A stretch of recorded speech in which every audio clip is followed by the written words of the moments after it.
ke andingakhe ndiqhayise nganto ngenguwo umnqamlezo wenkosi yethu Yesu Kristu ekutheni ngaye ihlabathi labethelelwa emnqamlezweni. Athi mna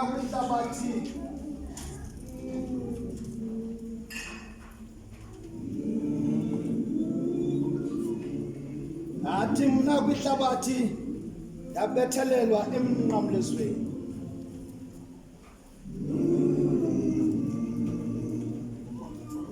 Nake mandingakhe ndiqhayise nganto ngenguwe umnqamlezo wenkosi yethu Yesu Kristu. Uthe ngaye ehlabathini labethelelwa emnqamlezweni. Athi mna kwihlabathi yabethelelwa emnqamlezweni.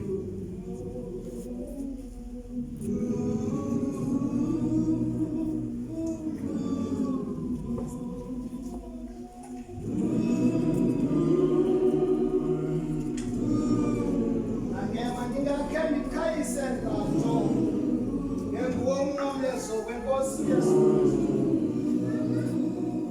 Uthe ngaye ihlabathi labethelelwa emnqamlezweni.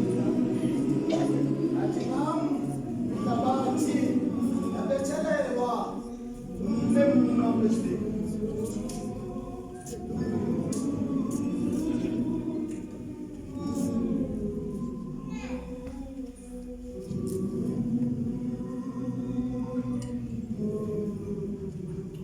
Nake mandingakhe ndiqhayise nganto ngenguwo umnqamlezo wenkosi yethu Yesu Kristu. Uthe ngaye ihlabathi labethelelwa emnqamlezweni. Yathi nam kwihlabathi ngabethelelwa emnqamlezweni.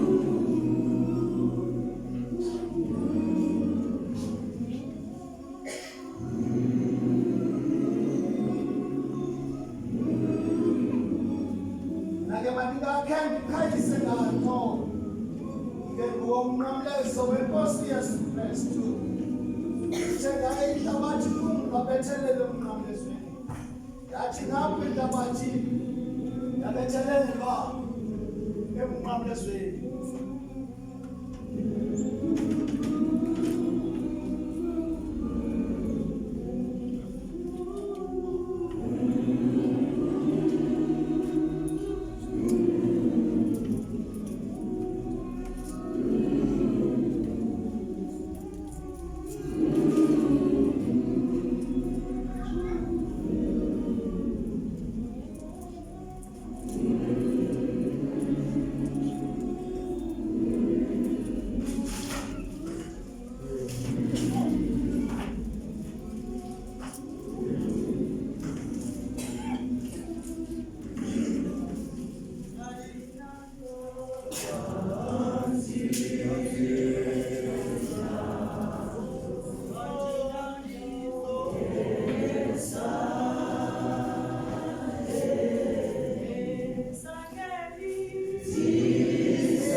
amakhandlela manje kufanele into yokubana siphethe amakhandlela sonke ngoba sonqena ukungcolisa ubuyalezo kakhulu inkonzo into yobana ingangcolisi ngicela ukubona ngaloo nto kakhulu siphethe amakhandlela masicele umama Bishop Nozala wenkonzo asosenzile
sikhangele kuwe mongameli welizwe sikhangele kuwe moyo oyingcwele ngale mini wena unguThixo ongaxabano xa kuthiwa bawo manduphukumise xa kuzawuqala lo msebenzi omkhulu kangaka wesiganeko sesibini sonyana wakho onguYesu Kristu xa esiya emnqamlezweni bawona amandla naba Nkosi abantu bakho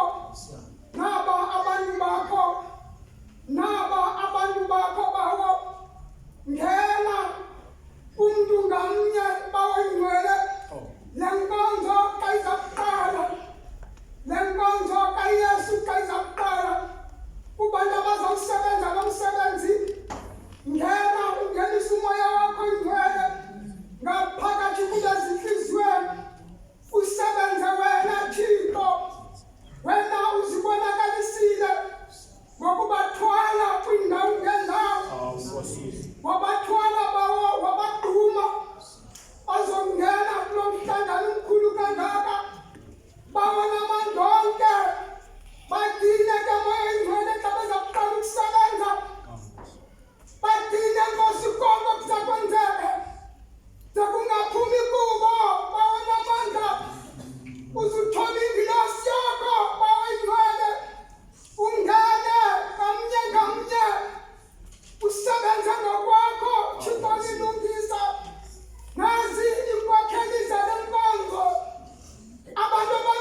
isithole kule basi kabafike naso bakwete naso egameni lakho egameni lomoya oyingcwele.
Hamba ndinikele inkonzo kutata ozawuhlalela lamazwi uvice abantwana bethu abaningi. I think they would love to know what were the reason why uYesu Kristu wabethelele emnqamlezweni. Ikhawulezile abantwana bam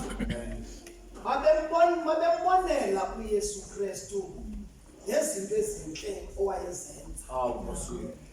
Okwesibili, wayebizwa njengokumkani wamaJuda. Amen.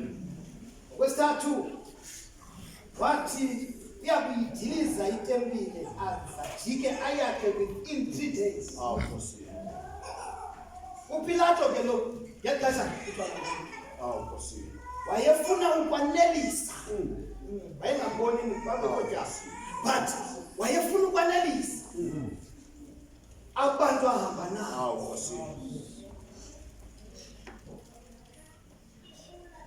Okwesithathu, babesithi uYesu Kristu uyawalahlekisa amaJuda, naye wonke umuntu ngezenzo uYesu Kristu wayezenza.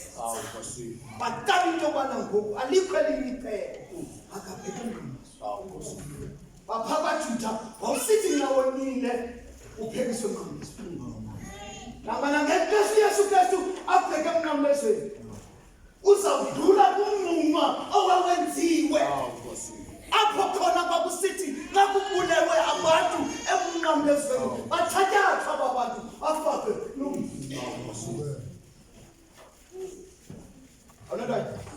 nasi zizathu bantwana bam ezakubangela ukubana uYesu Kristu ajinge abethelelwe emnqamlezweni.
nathi.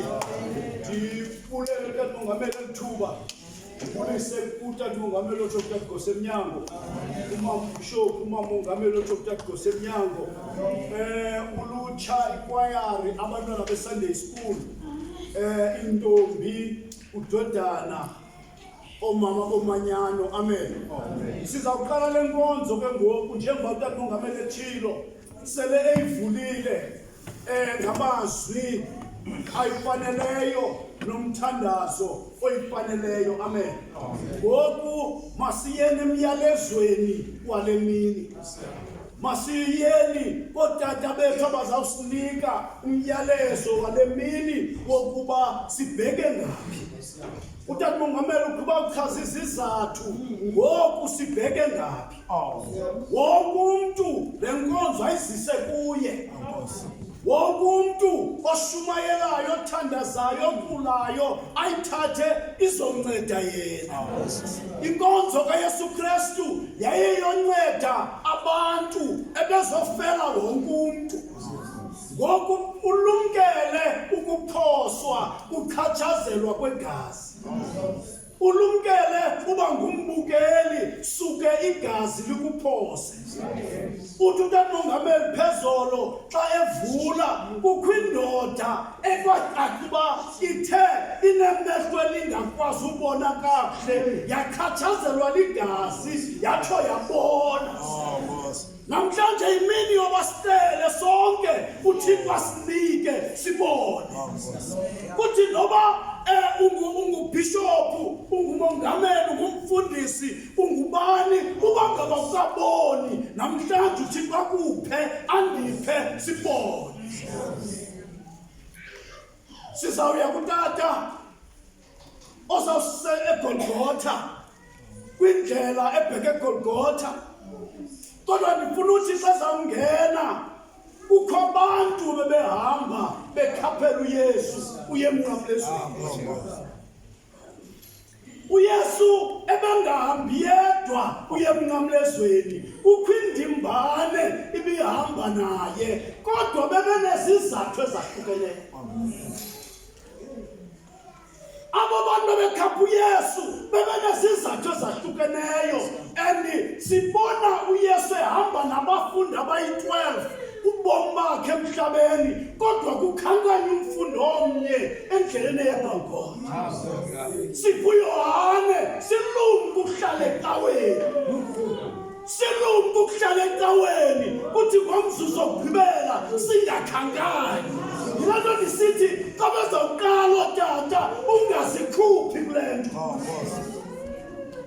Ungayibonela omnye umntu le nto, kodwa uyazi uba yeyakho nam yeyethu le nto. Abanye belilela uYesu wabaphendula futhi. Abanye bevuya kuyobethelwa kwakhe. Abanye babenosizi, abanye babehamba nje. Xa ibalwa le ngqikela kuthiwa yayinintsi, kodwa kekho nomnye owabawela uphathisa uYesu. Yaba nguSimoni waseKirene. Kodwa kwathi kuba umnqamlezi ibingengowakhe, ibingokaYesu, wasindwa ngumnqamlezi. Kwafuneka uYesu azithwalele.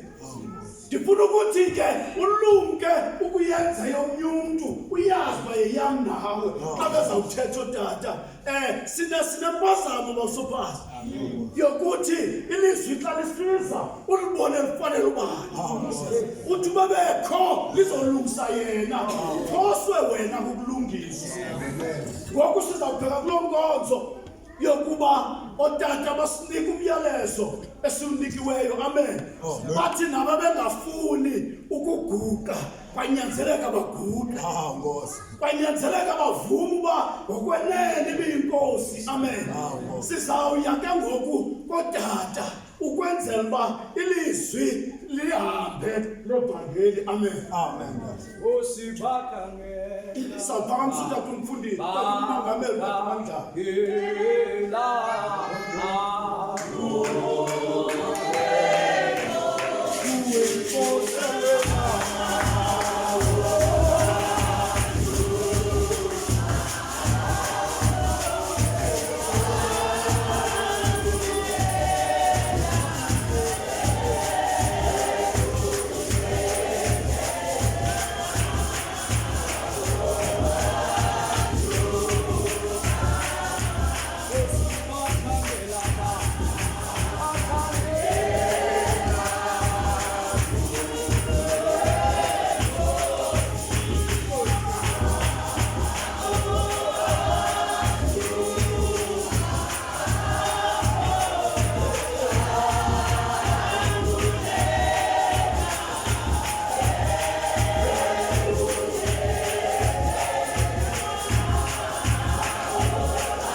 ihleli phansi izawufokola.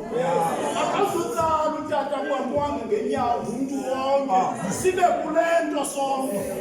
Wayithi ingoma. Laphenye uAmasayoni.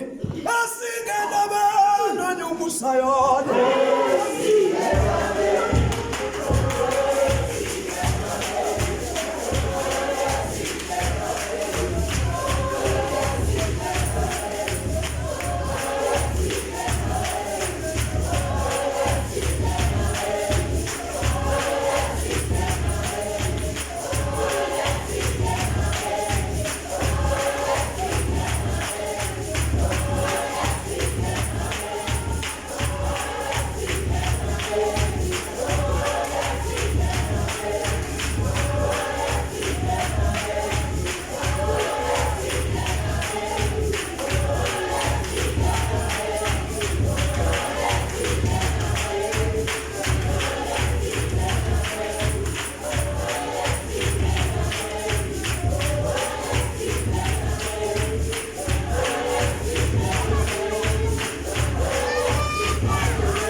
ukonobili umntana nxatakulanda cela bajonga abantwana nxatakulanda umntwana obetheka ngentloko phansi sikuswele ndiyacela njokubana abazali bajonga abantwana bangahlebeli naye andifuni nomnye umntana ozawuyila kamela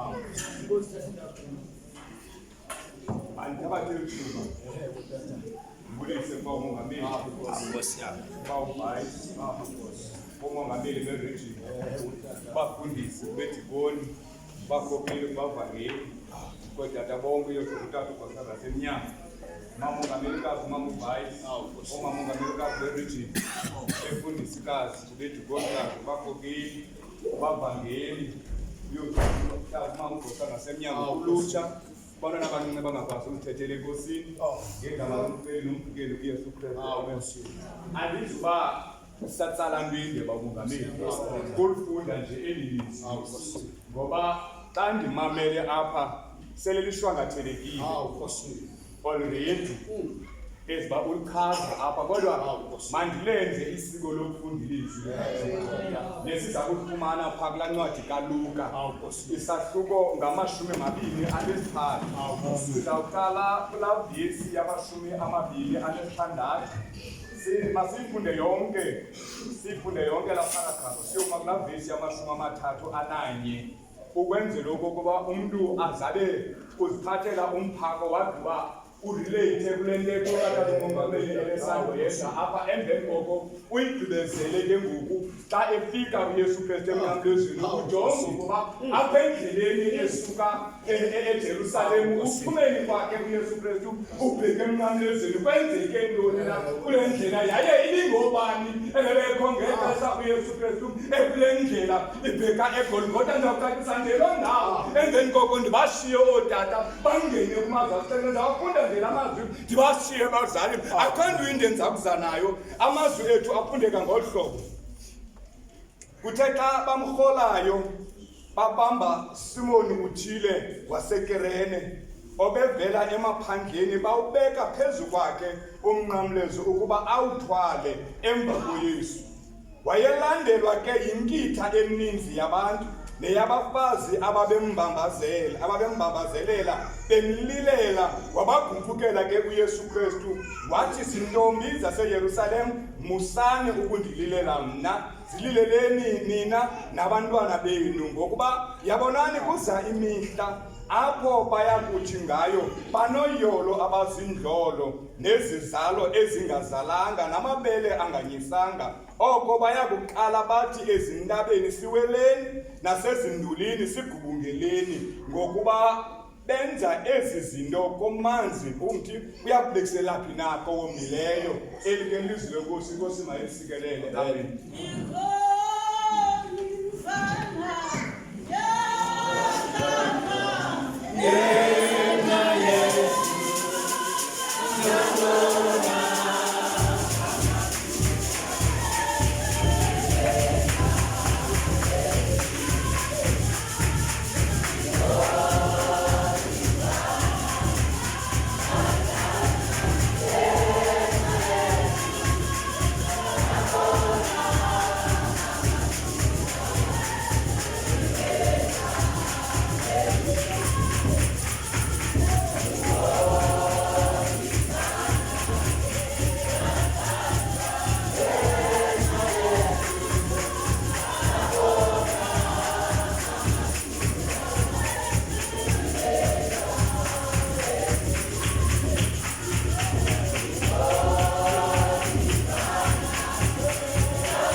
United. Kodwa ngifuna nje kancinci ukuzobela i-picture encinci ye-atmosphere ngexesha uYesu Kristu ephuma eJerusalem. Uphuma uYesu Kristu eJerusalem kuhleli wonke umuntu. Uphuma uYesu Kristu efunyene ngabantu ekudala bemlambele. Uphuma uYesu Kristu eJerusalem bathi otata xa bethetha kwaphezulu ushiye uYesu Kristu abantu bebezinhlaba zehlukane bengavani iminyaka ngenxa yobukumkani kwathi ukudlula kwakhe kwathi kuzodaleka ubuhlobo iyenzeka loo nto indaba zifane ngawe kasi kwixesha lokubhana ngazo zifana ngawe. Amen. Yesu Kristu bemkhuphe eJerusalem abamkhuphanga ngebhedo bamkhuphe kanye ngesona satho sikhulu ukuze beyihlekise ebantwini. Amen. Nangoku iindaba zakho apho zifuna khona zifuna kanye phambi kwamehlo abantu zizokwazi kanye ukuhlekisa ngawo okanye zikwazi ukurhuqa phantsi. Not knowing noba ngubani noba mphetheyo.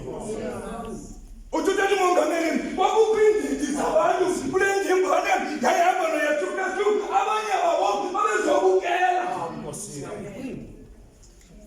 Abanye babo babeze bemlilele uYesu Kristu benosisi inhlungu abambona ephansi kwayo engenatyala ngoba bebekhona abatyaleni. Yiva omama bebehamba noYesu Kristu bathi kuba besazi izinto ezenziwe uYesu Kristu phambi kwamehlo abo banosisi balila ngoba idatha lingenatyala. Bathi bengezinala sukuYesu Kristu bomama wajika wajonga kubo wathi zintombi zaseJerusalem musani ukundiyile lapho ngoba uyazi ukuphethe ntoni. Uthi ninalilelani nina kunye nabantwana benu ngoba esazo ngoba bona babona usisi kuya kanti uYesu Kristu uzisiyeza. Kanti uYesu Kristu uzisiyeza. Zathi iintombi zaseJerusalem ngoba zingawuqondanga amazwi kaYesu zethula zengcwaka. Yiva abantu abafuna ukuhlekisa ngomntu bathi kala abantu ngokuphelelwa ngamandla berhuthwa indoda. Wabafuna ngoba bangaphelelwa ngamandla bengafikanga kwindawo yehlazo. Apho bamfuna khona ukuze azokuhlazeka emehlweni abo nonawuzi ngoba uzoncedakala bonke. Baba nguSimoni wasekelene babe kumnqamlezo kaYesu Kristu emagxeni akhe uthi zakuphakama uthi uYesu Kristu empethe emagxeni engene kwaphela akhe wamncedisa umnqamlezo ngoba esazi ngoba lo umthwalo sukuwakho. Wamncedisa uYesu Kristu. Nathi bangabaqeqeshwa ba sisindise ngezinto ezingezo zethu kanti kumele basikele kuYesu. Uthi uYesu xa ebetha le ndoda egqini athi ndodana ukuze ube namandla nyathela kwi-footsteps zayo. Uthanyathela kwi-footsteps zikaYesu Kristu suke yagcina amandla ngakuyo. Kanti apho uYesu Kristu ukhona uphinda. Nangoku bantu abaninzi zininzi izinto ezenzekileyo kwafika emnqamlezweni. Abanye babo bathi ngoku sezenzeke amehlobo esijongile zandikhuna iintliziyo zam. Amen. Apha endleleni abanye babo babemane bemthanda uYesu Kristu ngoba befuna umbona edawo. Abanye babo apha endleleni babemane bemthanda uYesu Kristu ngoba abantu babesebefumene uzibula ikutshaba kuwo bafuna ukuhlekisa ngabo bade bavula ingoma abantu bathi sebemane bemthula sebemane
Nalabo bayacelebrate ngoba into ababeyifuna yenzekile. Oyeronke babemzungula uYesu esengumntana kwanje kabulawa insana eJerusalem eBethlehem ngoba bekhangela uYesu namhlanje ufika sele indoda.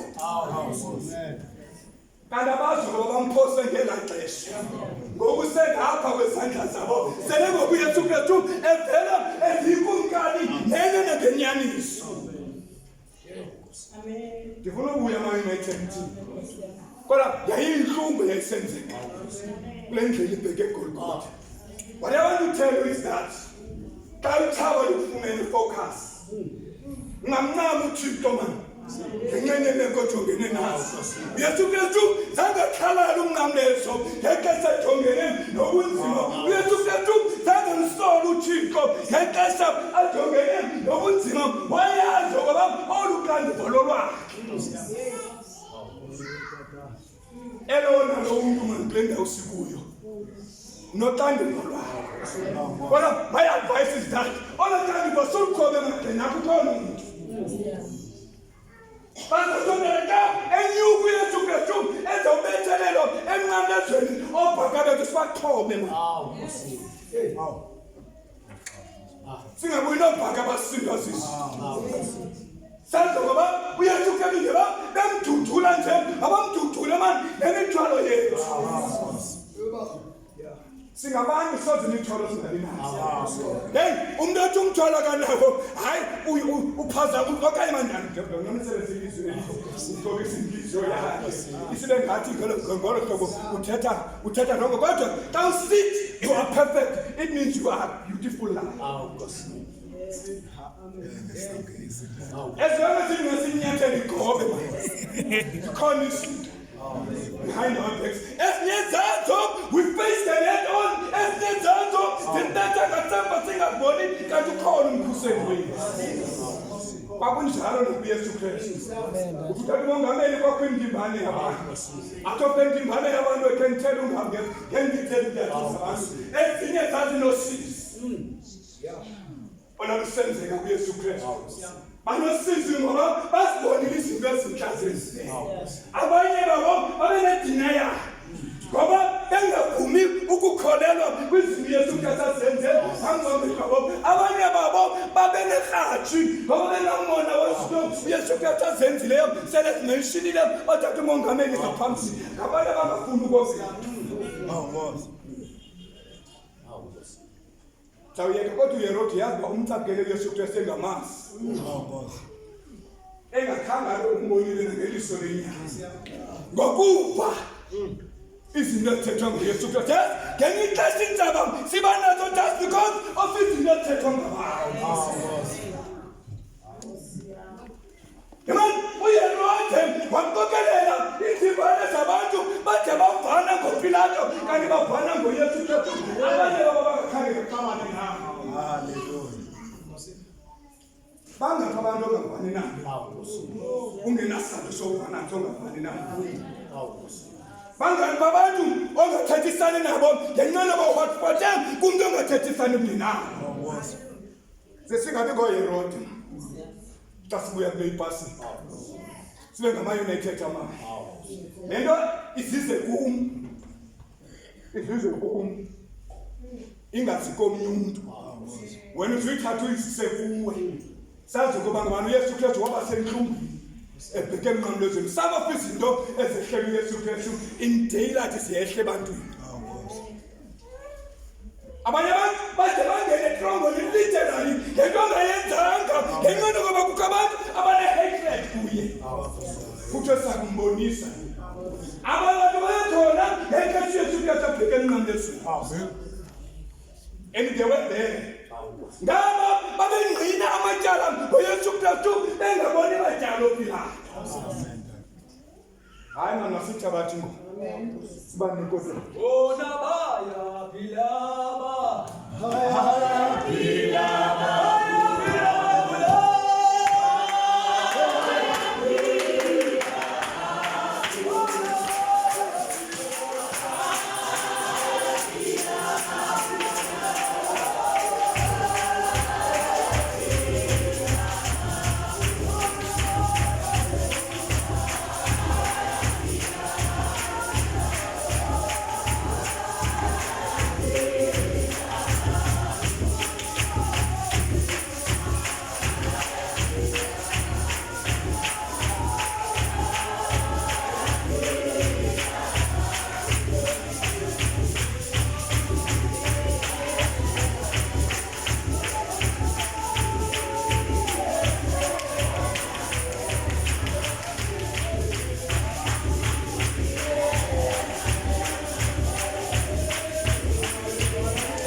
kakhulu kuTata uMongameli uTata uMandlana ngokusihlahlela indlela eyeGolgotha.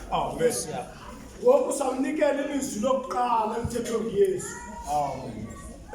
uTata uMandlana umthatha uYesu emveni kogwetywa wayombeka emnqamlezweni. Wayombeka entabeni wazichaza izinto ezenzekileyo ngoku uYesu jinga emnqamlezweni. Ngoku Yesu konke kwenziwe kuye ngoku usemnqamlezweni. Kodwa kathi kuba becimba bagqibile wakhupha amazwi aphilisayo.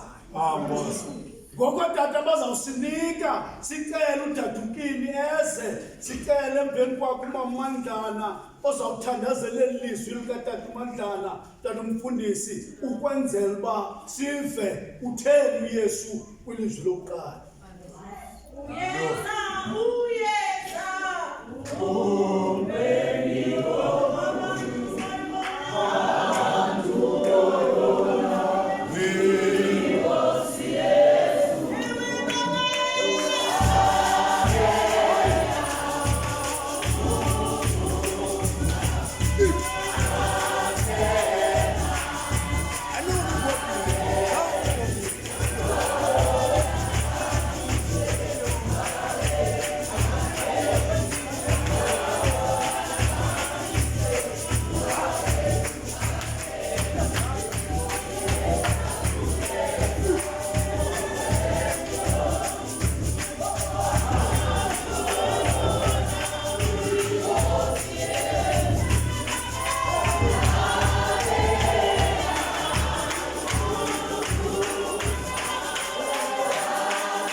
Luka 23:34.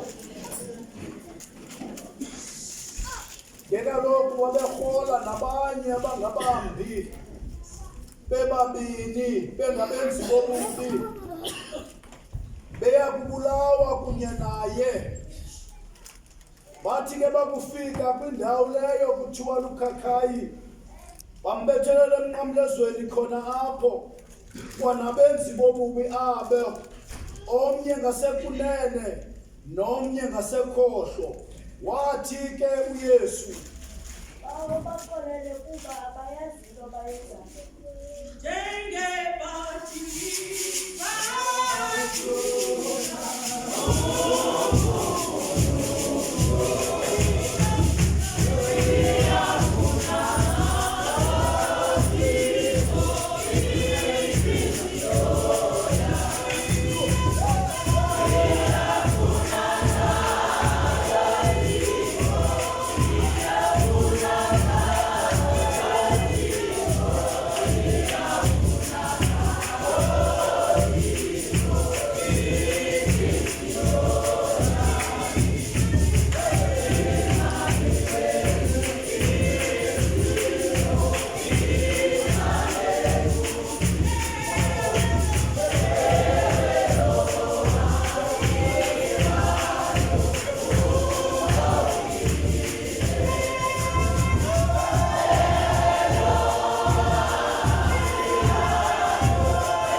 eziningi esolinanini. Wena Thixo wethu ingathi awukho kodwa ukhona Somandla. Wena waqalwe ephangweni. Wena wafethu imivumba watshwatyushwa Thixo wethu saze saphikiswa thina ngemivumba yakho. Siyabonga Thixo wethu ukuthi ngeli xesha mandithe Nkosi Mzali. Enkosi ngamanxeba. Siyabonga ukunqamlezo Thixo wethu.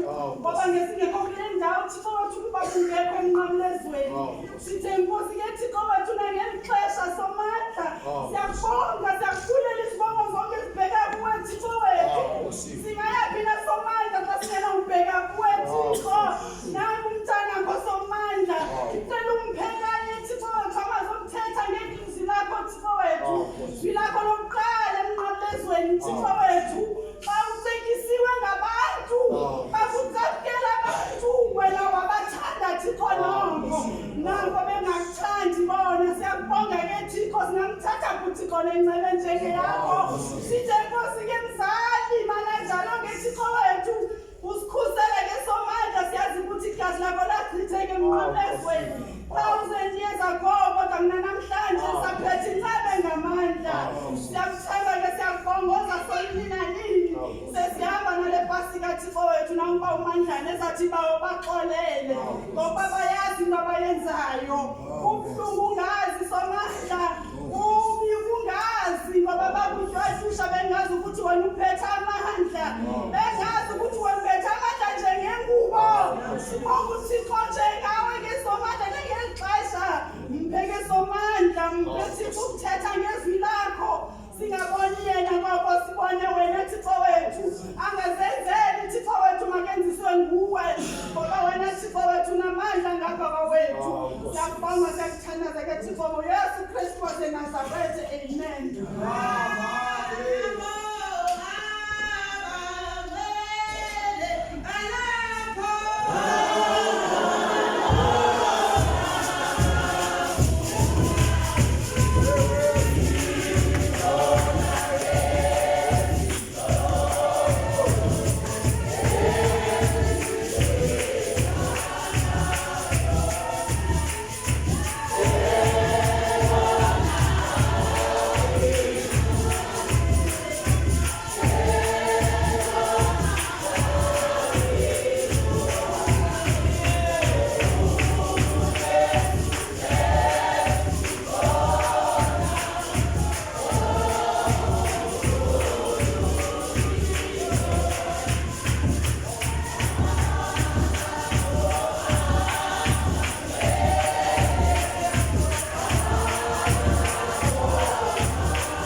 Vice nongusihlalo wale session. Otata abakhulu bonke. Oba umongameli. Omama umongamelikazi. Bonke uyakuma ezantsi phaa kulaa mntwana omncinane. Kumntu wonke olapha namhlanje ngokungakumbi kumandwendwe ethu athe anika ixesha lokuba le pasika ka-2025 akhe azolichitha kunye ne-United. Molweni. Ndinibulisa nonke ndinanga ngolwango olungcwele phantsi kwegama lamagama egama lenkosi yona yodwa enguYesu Kristu. Molweni. Okuninzi sekwenziwe ngokwakwicala lam, buncinci kakhulu endizawukwenza.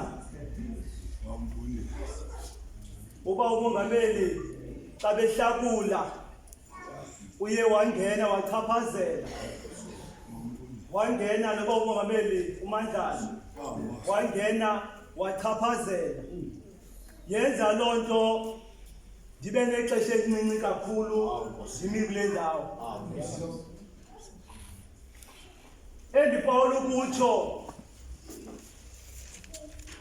kule nkonzo yokuqala ebalulekileyo asishiye nayo uYesu emnqamlezweni. Ngexesha babemnyusa bethatha umnqamlezo bewunyusela ngasentla khona ukuze abe sisiphoko esibonakala nakuthathatha, baze bambeka kwindawo estrategic kakhulu ngokungazi. Bambeka phakathi kwabantu, bambeka phakathi komntu nomntu.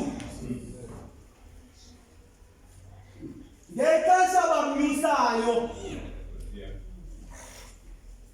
le ndawo bambeka kuyo abaqondanga olu hlobo bamise ngalo, okokuba bathi wena umele okokuba uthabathe umntu umsondeze kuThixo, uzube ngumkhangamishelanisi womntu noThixo, ume phakathini. Bawo baxole uthethe okokuqala uYesu echukumisa uThixo esithi kulekiqalayo makungaqaleki nenye into ungekho wena mkali. Bawo wena uqala kwizinto zonke, yiba khona kwesi sikalo.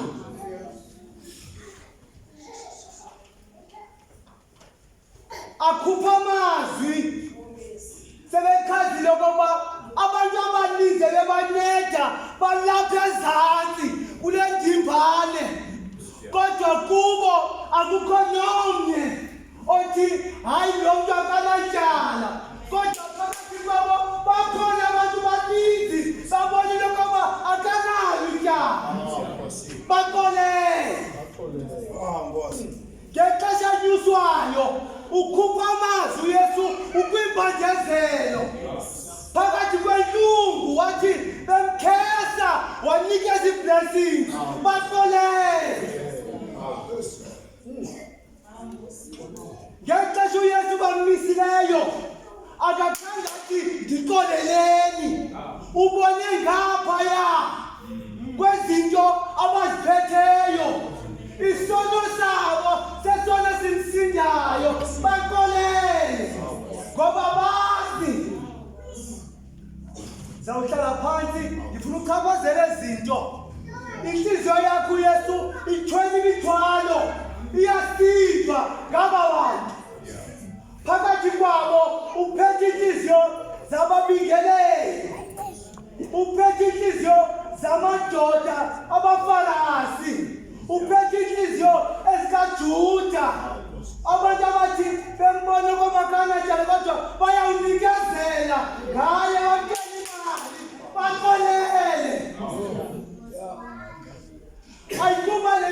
uyinyakele uyayazi ezizinto abazenze kuye batshizo baba akazazi uyazazi kodwa uthi baxolele noma kunjalo. Bayunited ndithi apha sithetha ngomntu owoniweyo, akonanga mntu, akenzanga nto mntwini, akamoshanga mntu, futhi naba bantu balapha ubancedile inkitha yabo kodwa akhona omnye ommeleyo, baxolele noko kunjalo. Badliba ngaye engekho esazi bengazi okoba uyayazi kodwa uthi baxolele ngoba bayazi le nto bebeyenza abantu. Uma phakathi kwabo kunye noThixo bawo yima ngengqumbo yakho badinga uxolelo babantu ngoba bazinto. Ndiyabuya ndihlala phantsi mhlawumbi ukaninzi usifake kwipasika ukaninzi ethethwa la mazwi siyabe amaxesha amaninzi esipasikeni sisindeka inhliziyo zethu ziphethe abantu abasonayo ngeminyaka egqithayo singephuma amazwi asoze ndamxolela kade ndongena emangcwabeni baxolele. Ndiyabuya kodwa ndifuna ukushiya le nto okanye ngexesha uYesu bambeke kule ndawo ubonisa ubukhulu, uma phezulu uthatha icontrol yesituation akuyo, imbandezelo wemanayo bethi ngoba mgcibile kodwa uma phezulu kwabo baxolele.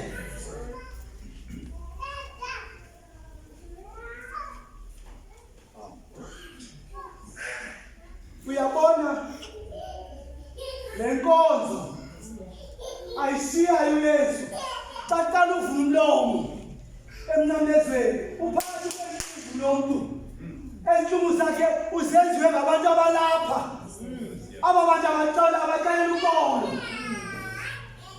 akakhangenzinto ndithilo woniwe lo mntu ungcwelekiwe lo mntu ingcweleha njengaba bantu abalapha nizingcweleha singcweleha ngabentu kodwa baxolele ngekasika ka-2025. Kukho abantu abaphethe inhliziyo zabantu ngenxa yonto ababonileyo ngale minyaka. Andisambulisi, ngifuna ukukhulula suba sisibotshwa salo mntu wazikhulula yethu phakathi kweentshaba zakhe. Andifuna uphatha abantu kodwa Yesu bawo ndifuna ubaxolele. Akonwabi umntu owoniweyo ophethe inhliziyo zabantu ababonileyo.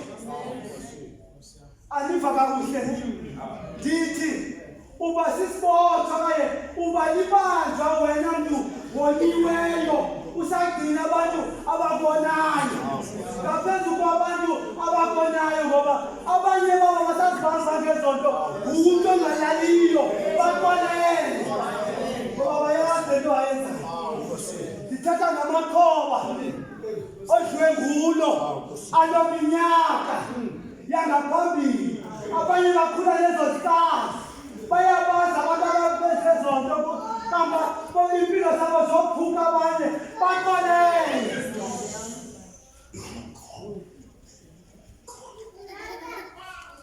Ayikho kwethu kandibuyayo ukunikeza uxolo, ayikho kwethu le nto ayo yethu.